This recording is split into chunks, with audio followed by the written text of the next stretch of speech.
j'aimerais accueillir à présent Marc Mossé, parce qu'on va rentrer dans la catégorie Cloud Computing.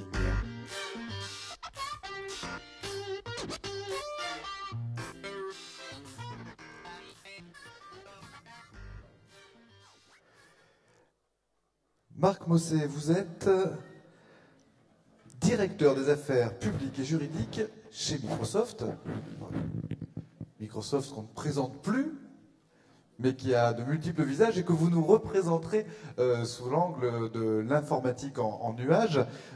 Monsieur Gallois en parlait à l'instant du cloud computing et des dispositifs de soutien qui sont aujourd'hui mis en place autour de cette industrie. Aujourd'hui, quelle est la vision de cet acteur majeur qu'est Microsoft ? Bonjour à toutes et à tous. Merci de nous donner cette opportunité de nous exprimer autour du cloud computing. Et en écoutant les propos de Louis Gallois, je mesure à quel point ce domaine-là est désormais au cœur des préoccupations des pouvoirs publics en matière de politique industrielle et nous ne pouvons que nous en féliciter. En répondant à l'invitation de Serge Pilisser, dont je voudrais dire encore une fois qu'il a fait beaucoup à travers les assises du numérique depuis plusieurs années pour mettre ce sujet sur le devant de la scène, on s'est interrogé sur le sujet que nous pourrions traiter. Et on s'est dit, le cloud computing, l'informatique en nuage, pouvait être une opportunité de parler du numérique d'une manière un petit peu différente. Le cloud computing, tout le monde en entend parler. On pense que c'est une révolution technologique. En réalité, c'est plus une évolution qu'une révolution. Et c'est surtout une évolution technologique qui va pouvoir non seulement développer le numérique en tant que tel, mais permettre de développer l'économie par le numérique. C'est un petit peu ce que nous disait Louis Gallois à l'instant. Ce qui nous paraît tout à fait essentiel, c'est qu'à travers le cloud computing, l'informatique en nuage, eh bien, on va pouvoir accélérer non seulement le développement de l'économie numérique, mais le développement de l'économie en général. Alors, quelques mots à cet égard. D'abord, sur le plan économique, j'imagine que tout le monde ici aura vu les récentes annonces de la Commission européenne, c'était en septembre 2012, autour précisément de la nécessité de développer une forme de marché unique du cloud computing. Et cette démarche, elle se propose à partir d'un certain nombre de constats qui sont des constats chiffrés sur l'importance économique que peut représenter l'informatique en nuage. Selon une étude IDC que la Commission cite à plusieurs reprises dans son rapport, il apparaît que, selon certaines conditions, on y reviendra un petit peu plus tard, le cloud computing pourrait permettre d'ici à 2020 de contribuer jusqu'à 250 milliards d'euros à la croissance de l'Union européenne. 250 milliards d'euros, ça n'est pas rien, et pourrait permettre de créer jusqu'à 3 800 000 emplois dans notre ensemble européen. Et donc là, on parle effectivement d'une contribution très importante non seulement à la croissance et à l'emploi, mais évidemment à la compétitivité. Un économiste italien de l'Université de Milan, Francisco Etro, lui considère, d'après son étude donc, de 2011, que dans les 5 principales économies de l'Union européenne, le cloud computing pourrait conduire jusqu'à une augmentation de 1 à 2 points de croissance donc, dans ces 5 principales économies. On parle là, à cet instant, d'une contribution tout à fait importante, effectivement, à nos économies, au-delà même de l'économie numérique, puisque c'est ça qui me paraît important et dont je voudrais vous parler pendant 5 minutes, à savoir que le cloud computing, qu'il s'agisse de software as a service, de SaaS, d'infrastructure as a service, de IaaS ou de PaaS, de plateforme as a service, est une opportunité pour une triple innovation. Une triple innovation dont je pense qu'on ne mesure pas encore tout à fait les effets. La première innovation, c'est celle dont Louis Gallois a parlé à l'instant, c'est l'innovation économique.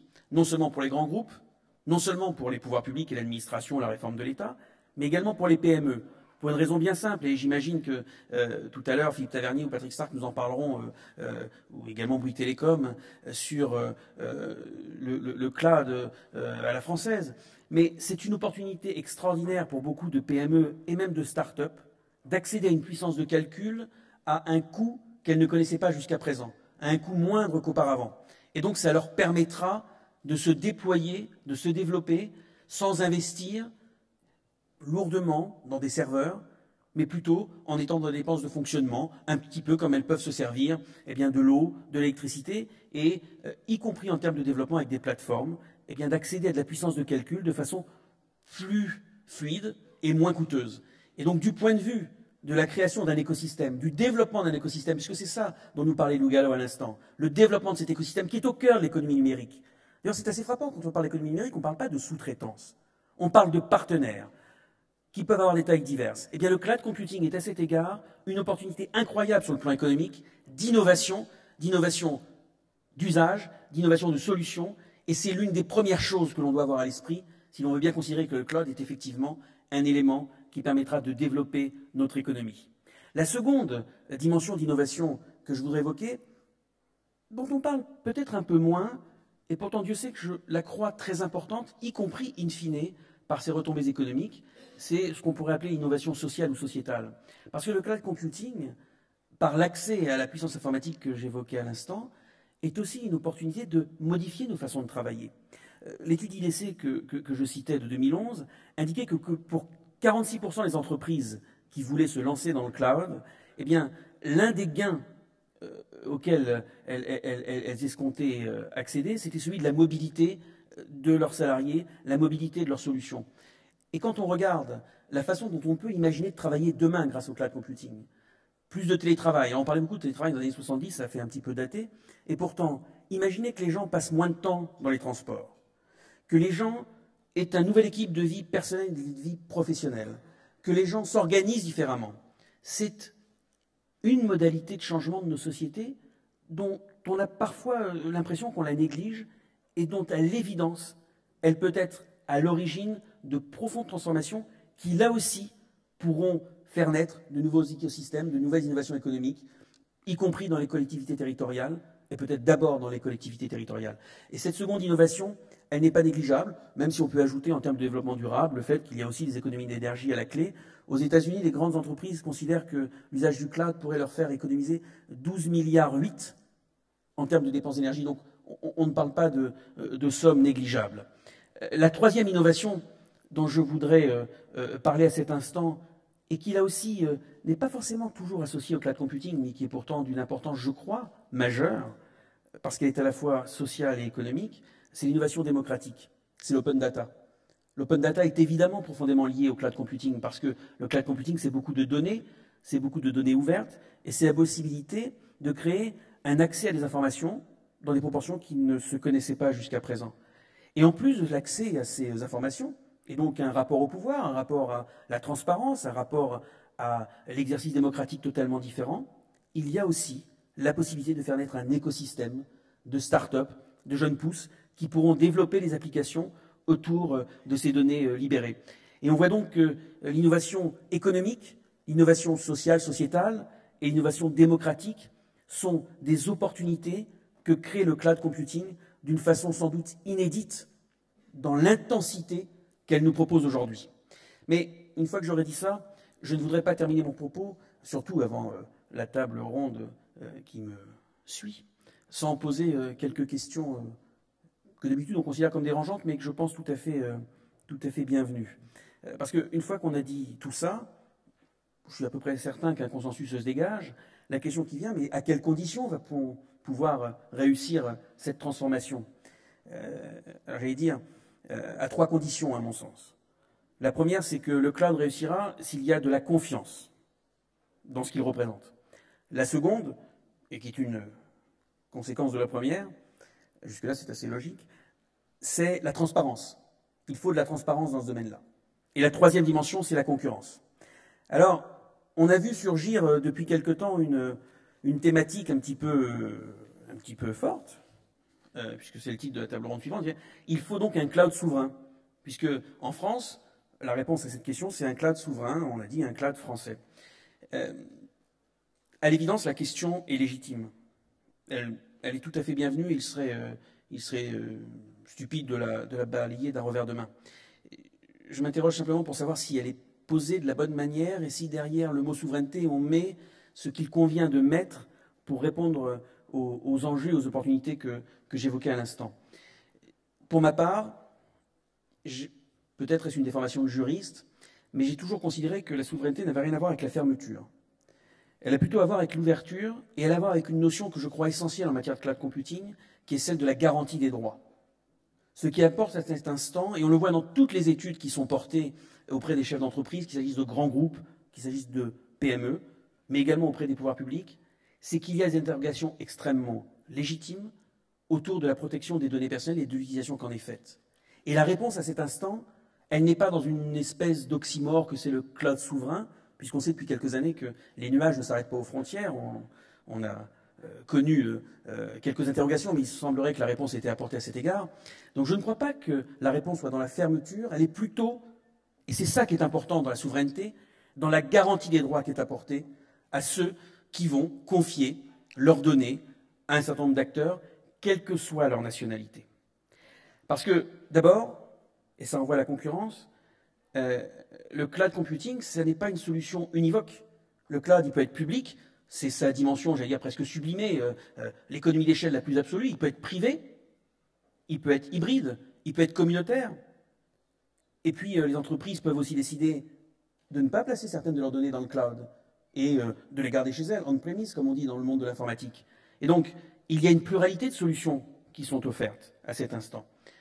La deuxième dimension que je crois tout à fait importante, c'est qu'il y a des logiques de partenariat qui sont tout à fait possibles. Si je prends l'exemple de Microsoft, on a un partenariat en matière de cloud computing avec Bouygues Telecom, avec les data centers de Bouygues Telecom qui sont situés en France, les nôtres étant en Europe à Dublin et Amsterdam. Donc il y a des partenariats possibles au bénéfice de l'économie française, évidemment.